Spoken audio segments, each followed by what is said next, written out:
Hi, and welcome back to Communication Steroids, the podcast. This is podcast number 4. I'm Tim Gordon. And I'm Roger Pike. And in this section, we'll look at actually part 3 of our Communication Steroids audio program. Part 3, but even though this is podcast number 4, we're just doing our best to confuse you and make you pay a little closer attention. This is sort of the free version, sort of the teaser version of our longer program, which if you go to communicationsteroids.com, you can find it there. Add muscle to your message, and we talk in this particular segment about preparation for your presentation. Now, that doesn't have to be a speech necessarily. Could be a number of things. Could be a meeting. It could be a seminar in which you educate and instruct. It could be, any kind of thing that you facilitate. It could be an email, for crying out loud. The whole point of this, of communication steroids and adding muscle to your message, is focusing on that message, developing that message, and those things in which communications, all forms of professional communications, have in common. And they have certain characteristics in common, and we're going to teach you about them. And today, we're going to focus on the characteristics in common with most forms of professional communication that have to do with preparing that presentation. And there are 3 things we want to talk about. Well, number 1, of course, research. You really need to know what you're going to put in your presentation, whether it's a speech or a seminar. Sales pitch would be a good thing to do some research for. You want to research your audience. I think knowing your audience, who you're going to talk to, is one of the key things. You really need to know what message you want to give to them. Exactly. And who they are. The very most important thing is, what do you want your audience to take away? What is your point? And you should have that point, those takeaways, we like to call them, down to mission statement clarity. I mean, very clearly, these are the things I want people to walk out the door thinking about. Then, once you know what you want people to think, then you focus on the type of audience you have, so you understand them, you understand the audience dynamics, and that allows you to figure out what ways you can move them in the direction of those takeaways.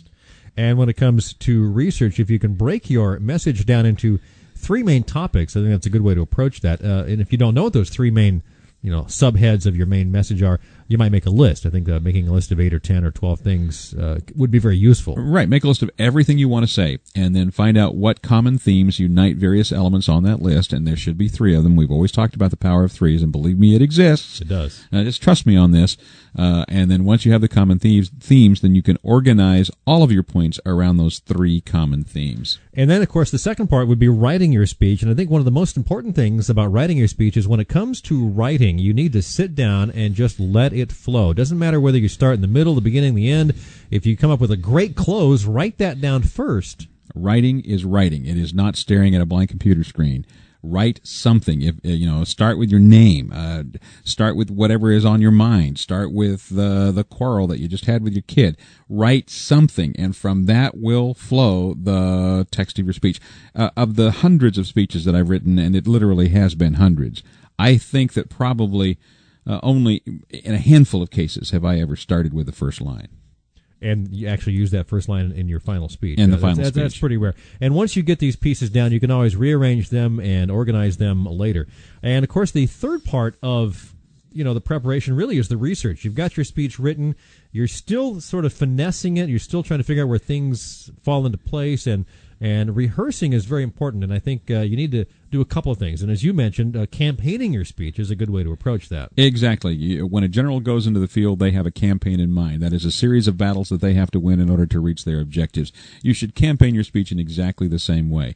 Find an audience. Find a series of audiences that you can give the speech to, and each audience will give you different feedback, to the point where when you go to your target audience, your final audience, you've had feedback from a number of different sources.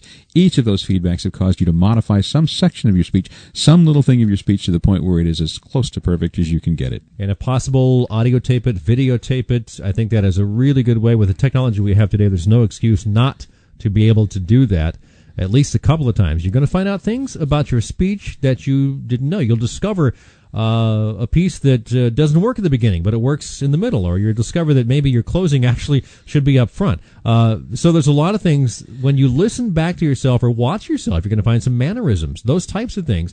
Rehearsing is very, very good for. So audio and videotape. That facial tick that you quit noticing that is so distracting. My facial tick? I think that about wraps up our podcast. This is Communication Steroids. Please check out the entire program, which is available right now at communicationssteroids.com. I should say communicationsteroids.com. And go check that out. This is part 3, by the way, just kind of a teaser version, preparation for your presentation. And Roger, I appreciate you joining me on this. Always a pleasure.